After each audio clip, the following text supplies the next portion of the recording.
Hey everybody, this is Kristen, sports dietitian and certified personal trainer and owner of Elite Nutrition and Performance. So today we are talking about pre-workout fueling and everything that you need to know about it. And also, do you need to do fasted cardio in the morning? So we're going to talk about all those things, and we have a jam-packed session. So we're just going to go ahead and get started.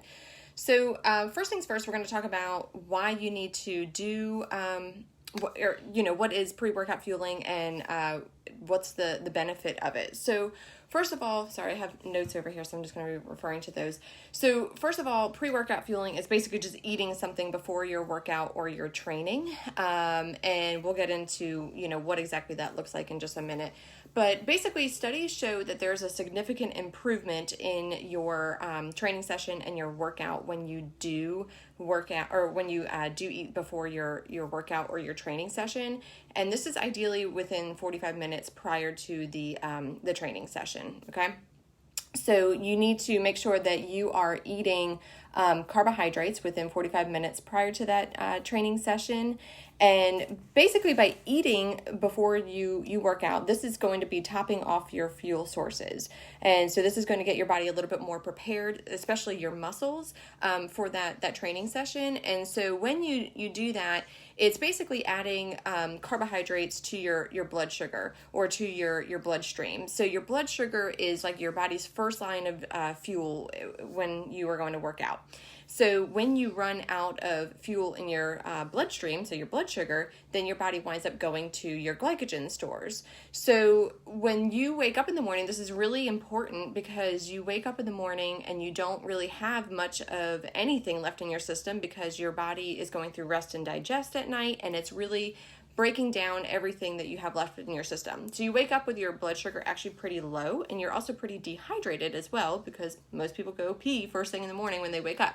So you really need to make sure that you are eating something before you do work out so that you're not entering into your training session on an empty stomach and also with, no carbohydrates in your system. So basically, like I said, eating before your workout is going to help to top off your fuel stores. It's also actually going to help to decrease your perceived exertion, and you're going to be able to push yourself harder. So I don't know who doesn't want that in their workout. You can work out harder and feel like you're doing less. I mean, that's awesome. That's kind of the dream. So eating something before is actually going to make that happen.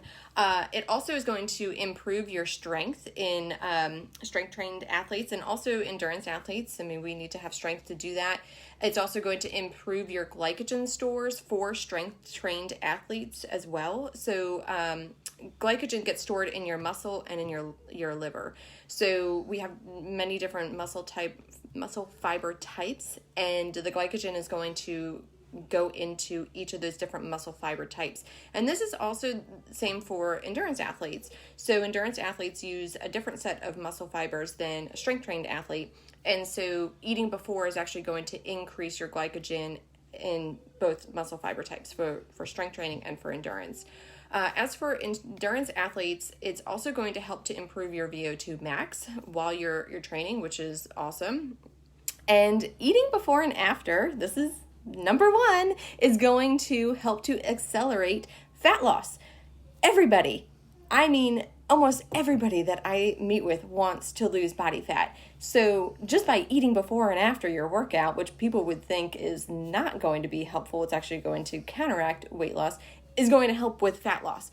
I don't know who doesn't want that. So you're going to be able to work out harder at a lower perceived exertion, and you're going to be able to lose body fat. That's a no-brainer in my opinion. So that brings me to the next point. Should you fast before cardio or not?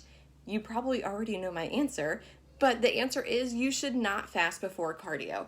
So fasted cardio is really kind of a myth, especially among the bodybuilding population, and it's kind of become mainstream at this point. That is not to say that there are not health benefits to fasting. There certainly are, but you need to kind of time your fast a little bit better than just not eating anything before working out in the morning. So during sleep, that's when your glucose is actually going to be maintained by your liver. And so your insulin is actually going to drop, and your cortisol levels, that stress hormone, is actually going to increase at night. So your body's trying to keep you alive at night, and it really needs to take every little bit of food that you have left and keep you alive for however long that you're sleeping or you haven't eaten. So that's going to cause muscle breakdown, and then that gets converted into carbohydrates in your liver.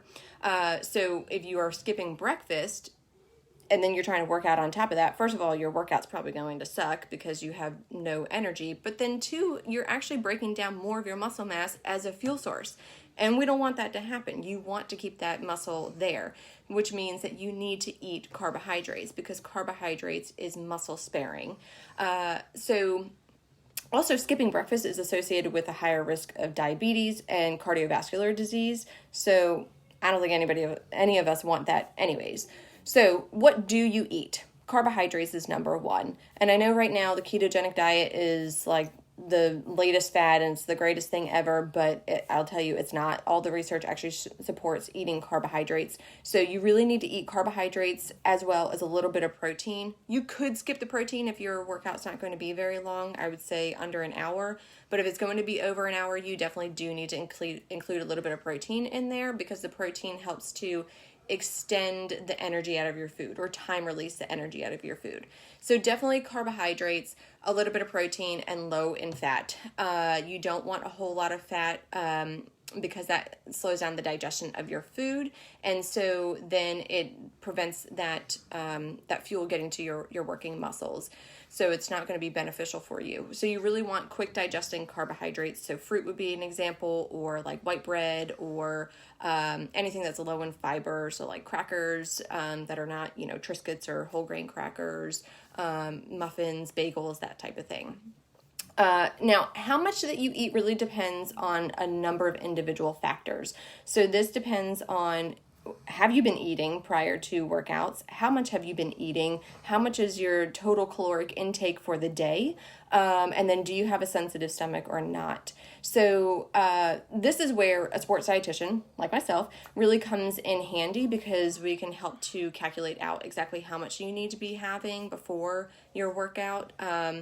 Based off of all those individual factors, but I'll give you a quick rundown. If you have a sensitive stomach, eating something that is not solid is going to be helpful because having liquids is going to sit lighter on your stomach. So really doing like half and half juice and water, or even like a watered down sports drink, or you could do a full strength sports drink before your workout is going to be best for you, just to kind of train your stomach to accept something before your workouts, and then you can start to increase from there.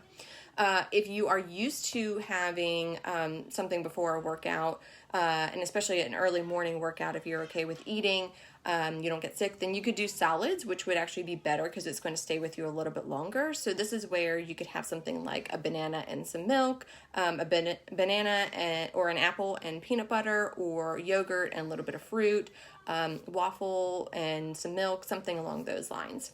So this is like a ton of information that I just shot out at you.